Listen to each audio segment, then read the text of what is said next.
타인의 자유와 권리를 박탈하는 납치와 감금.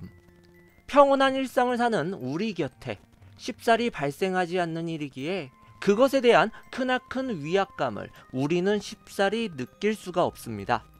하지만 자신의 목적과 욕망을 달성하고자 하는 이들에 의해 이 범죄들은 우리가 모르는 사이에도 번번이 일어나고 있습니다. 영화 올드보이에선 주인공이 아무런 이유도 알지 못한 채 납치되어 감금당하게 되고 훗날 자신을 감금했던 자에 대한 복수를 꿈꾸게 됩니다. 그리고 완전한 사육이라는 일본 영화에서는 전형적인 스톡홀름 신드롬의 스토리를 보여주며 인간의 욕망을 적나라하게 보여주고 있습니다. 하지만 이러한 영화들 중에는 작가의 상상 속에서 나온 픽션이 아닌 실화를 바탕으로 만든 영화들도 종종 선보여지고 있습니다. 보시는 것처럼 3096일이라는 제목만 들어도 그 인고의 세월이 느껴지는 영화가 있습니다. 계산해보면 무려 8년이 넘는 기나긴 시간인데요. 이 제목은 바로 한 여성이 납치되어 감금된 기간을 뜻하고 있는 것이라 합니다. 그리고 놀라운 사실은 이 영화의 시나리오는 감독의 상상 속에서 등장한 것이 아니라 실제로 벌어진 아동 유괴 사건을 모티브로 만들어진 것이라고 합니다. 독일의 납치 실화극 3096일. 완전한 사육을 꿈꾸었던 볼프강 프리크로필이라는 남자와 8년이 넘는 지옥 같은 세월을 보내야만 했던 나타샤 캄푸시. 과연 20년 전 그들에게는 어떠한 일이 벌어졌던 것일까요? 1998년 3월 당시 10살이었던 나타샤 캄푸시는 처음으로 혼자 학교에 등교하게 되었습니다. 어떠한 일을 처음 시작할 때의 그 설레임은 낯선 남자의 등장에 의해 금세 무너져 사라져버리고 말았습니다. 오스트리아 빈에서 10대의 소녀가 등굣길에 납치되어진 상상만 해도 소름이 돋는 사건이 발생되어진 것이었죠. 그리고 그 어린 소녀가 자유롭게 바깥 세상의 공기를 마실 수 있게 된 일은 영화의 제목처럼 3096일, 무려 8년이라는 시간이 흐른 뒤였습니다. 여기서 여러분들은 나타샤가 아무리 어리다고 해도 도망칠 기회가 그리도 없었나? 어떻게 8년 동안이나 감금 생활이 진행되었냐? 이런 의구심이 생기실 겁니다. 또한 나타샤 납치 사건은 오스트리아 경찰이 최장 기간 동안 수사를 기울인 사건으로서 적외선 카메라를 장착한 헬기와 잠수부까지 동원하면서 사건 발생 인근 지역과 호수의 밑바닥까지 샅샅이 수색하였으며 헝가리에서 그녀를 봤다는 목격자가 나타나자 직접 찾아가는 등 열정적인 수사를 펼쳤다고 전해집니다. 왼쪽의 사진은 나타샤의 실제 사진이고요. 오른쪽은 그녀가 성장했을 그 모습을 상상해서 컴퓨터로 뽑아진 사진이라고 합니다. 이러한 수사에도 불구하고 그녀의 행방을 찾을 수 없었던 그 이유는 과연 무엇일까요? 어린 나타샤를 납치했던 자는 당시 35살의 볼프강 프리크로필이라는 남자였습니다. 지멘스사의 통신기술자로 일하면서 일상생활에서 흔히 볼 수 있는 매우 평범한 사내였다는데요. 하지만 그가 나타샤를 유괴하고 감금한 과정을 살펴보면 오래도록 아주 치밀하게 계획했다는 사실을 절로 깨달을 수 있습니다. 자신의 직업인 통신기술자의 능력을 최대한 활용하여 나타샤를 유괴하기 위해 무려 9개월 동안이나 작업을 했던 결과물들이 훗날 세상에 밝혀지게 되며 사람들의 경악을 금치 못하게 만들었다고 합니다. 정말로 혀를 내두르게 만드는 영화 속에서나 나올 법만한 장소가 펼쳐지게 되었습니다. 그의 집은 제2차 세계대전 후 그의 할아버지가 지은 것으로 할머니마저 돌아가시게 되자 유산으로 물려받은 것이라고 합니다. 집에는 차고가 있었으며 차고 안에는 지하실이 있었습니다. 그 지하실 한쪽 구석벽을 뚫어서 통로를 내고 아무도 알아볼 수 없는 방을 만들었다고 합니다.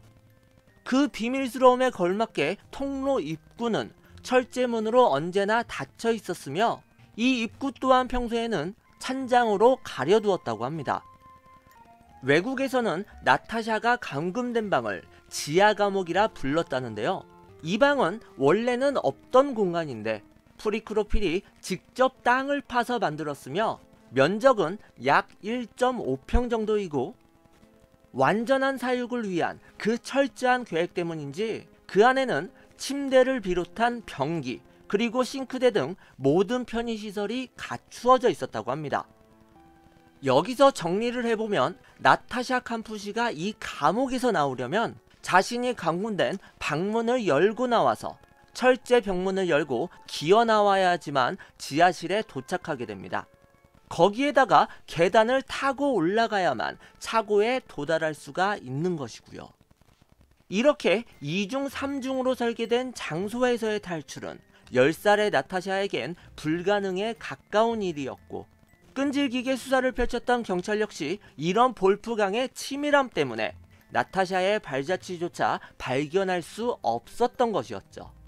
그러면 당시 35살의 볼프강은 도대체 왜 10살짜리 어린 소녀를 납치하였고 감금해야만 했을까요? 먼저 그는 정신적인 문제를 지니고 있었습니다. 그는 옆집 사람이 선물하는 케이크조차 손도 대지 않을 정도로 편집적이었고 히틀러에 심취했으며 자유파 정당의 구구 지도자를 우상으로 삼았다고 전해집니다.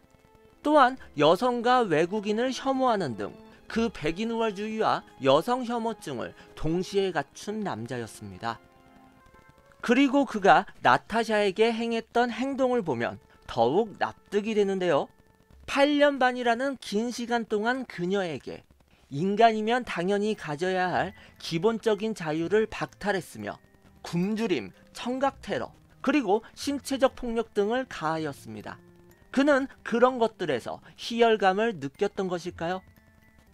나타샤를 아사 직전까지 굶기기도 했고 폭력을 통해 무수히 많은 상처들을 남겼으며 정신적인 복종 또한 요구를 했다고 합니다.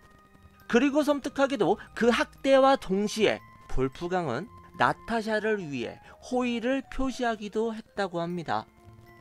먹고 싶다는 것을 사주기도 했으며 책과 라디오, TV, 심지어는 컴퓨터를 가지고 싶다는 그녀의 소원도 들어줬습니다.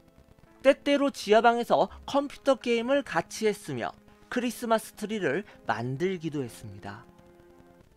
이렇게 볼프강은 권력과 억압에 대해 강한 애착을 가졌으며 또한 동시에 사랑과 인정을 향한 끓어오르는 욕구가 있었습니다. 그가 보여줬던 행위로 추측해보면 자기에게 감사하고 자기만을 위하는 사람을 구하기 위해 상대적으로 교육하기 쉬운 어린아이를 납치했던 거라 생각해 볼 수 있습니다. 그는 자신만의 환상 속에서 이상적인 행복한 가족을 꾸리고 싶어 했고 그 완벽한 세상을 만들기 위해선 범죄가 필요했습니다. 이를 증명하듯이 볼프강은 나타샤에게서 절대적인 사랑을 요구했다고 합니다. 그리고 어린 나타샤는 살기 위해 어쩔 수 없이 본능적으로 범인에게 순종하고 의지해야만 했습니다. 자기의 인생을 빼앗은 사람이 자신의 보호자가 되고 의지할 수 있는 유일한 사람이 되는 정말로 아이러니한 상황이 펼쳐지고 있었던 것이었죠. 그리고 볼프강의 완전한 사육은 그가 원하고 만족했던 결과를 만들어내게 되었습니다. 유괴된 지 6년이 지났을 무렵 그는 나타샤를 데리고 아무도 없었던 옆집 수영장을 이용하기도 했고 감금시켰던 지하방에서 그녀를 위층방으로 올려보내 청소를 시켰으며 같이 식사를 하기도 했습니다. 더군다나 물건을 사러 같이 가게에도 들렸으며 휴가를 즐기기 위해 스키장을 찾았고 심지어는 경찰들과 대면하기도 했다고 합니다. 이렇게 여러 번의 탈출 기회가 있었지만 나타샤는 볼프강의 그 통제와 폭력을 동반한 교육에 점령당했던 것일까요? 도움을 청하는 단 한마디로 자유를 얻을 수 있었음에도 불구하고 도망치려 시도할 경우 주변 사람들과 자기를 해할 거라는 생각에 전혀 말을 하지 못했다고 합니다. 이것이 바로 감금 생활과 타인에 대한 통제가 얼마나 심리적인 족쇄로 그 발목을 재워오는 놀라운 결과인지 충분히 알 수가 있습니다.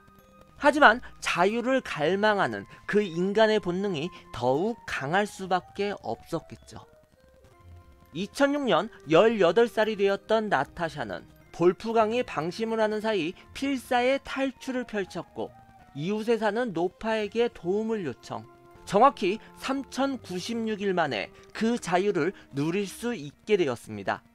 경찰로부터 딸이 무사하다는 소식을 들은 어머니는 그 자리에서 실신했으며 아버지는 한시도 딸이 죽었다고 믿지 않았다는 소감을 밝혔다고 합니다.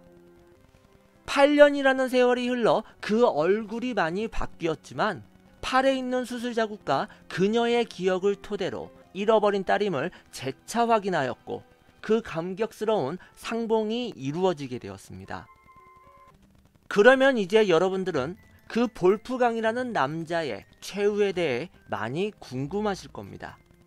그는 과연 타인을 구속했던 그 죄에 걸맞는 마땅한 법의 심판을 받게 되었을까요?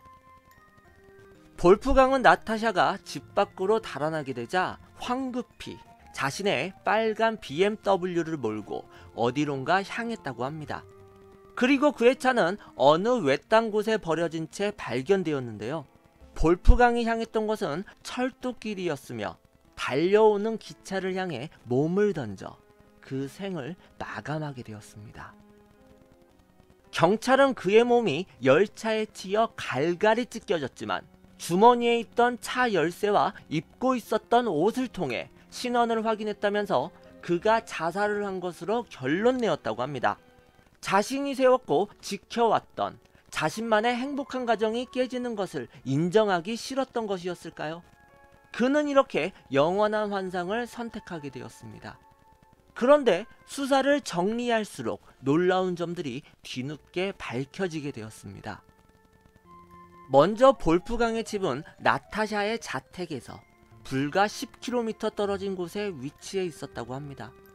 이웃 주민이 납치를 했고 같은 동네에서 8년이 넘는 세월을 보낸 것이었지만 주민들은 그의 소심하고 얌전한 모습에 티끌과도 같은 의심조차 하지 않았다는 것이었죠. 그리고 나타샤가 납치당하였던 사건 당일 범인이 흰색 밴을 타고 있었다는 어린 소녀의 증언이 있었고 이에 경찰은 동형의 차량을 보유한 1000여 명을 용의선상에 올려놓았다고 합니다. 이때 수사를 펼쳤던 경찰은 범인 프리크로필과도 접촉하였지만 알리바이가 분명하다는 이유로 가택수색을 하지 않았다고 합니다.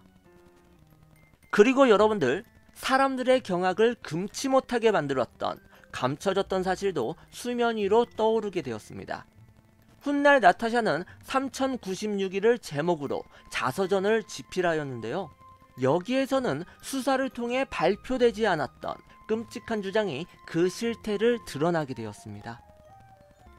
악몽 같았던 8년의 세월 동안 나타샤는 볼프강에게 수차례 강간을 당했기에 결국은 그의 아이를 낳게 되었으며 키울 수 없었기에 잔혹하게도 그 어린 생명을 죽여 집 정원에 묻었다는 그러한 주장이 그녀의 자서전에서 기록되어졌다고 합니다. 그런데 이상하게도 경찰과 정부는 다수의 사회복지사들과 결탁하여 이 아이의 존재를 은폐하였다고 합니다. 국회의원의 보고에 의하면 나타샤가 감금돼 있던 지하방에서 갓난아기의 머리카락과 출산과 양육에 관한 책들이 발견되었다는 사실이 기밀 문서에 정확히 기재되어 있었다고 합니다. 또한 시신수색을 위해 고도의 훈련을 받은 개들이 뭔가를 찾아냈지만 곰팡이가 낀 목재였다는 기록과 함께 더 이상은 조사하지 않고 그 기밀 문서를 폐기했다는 내용도 언급하였다고 합니다. 이것은 과연 어찌 해석을 해야만 할까요? 자서전이 더욱 팔리기를 바랬던 나타샤의 헛된 주장이었을까요? 아니면 이 사건을 통해 경찰의 무능함이 알려지는 것에 대한 입막음으로 감추고 숨겨야만 했던 사실이었을까요? 훗날 나타샤의 증언을 통해 그녀는 범인 프리크로피를 주인님으로 불렀다는 그 사실도 밝혀졌다고 합니다. 그녀 역시 기나긴 감금 생활 동안 스톡홀름 컴플렉스를 겪을 수밖에 없었던 것이었죠. 실제 사건을 토대로 만든 영화 3096일에서는 왜 나타샤를 납치했냐고 프리크로필에게 묻는 장면이 나오고 있습니다. 이에 그는 나타샤를 이성으로서가 아닌 그 미소가 귀여워서 납치했다고 답하는 모습이 그려지고 있습니다. 그는 어린 소녀에게 주인이란 소리를 들으며 소유하고 집착하는 데 있어서 만족감을 느꼈던 것일까요? 프리크로필의 완전한 사육은 나타샤가 도망칠 기회가 여러 번 있었음에도 시행하지 않는 모습을 보였기에 반쯤은 성공했다 볼 수 있습니다. 하지만 그가 간과했던 사실은 그 무엇도 이겨낼 수 없는 자유를 향한 인간의 갈망, 그것이었습니다.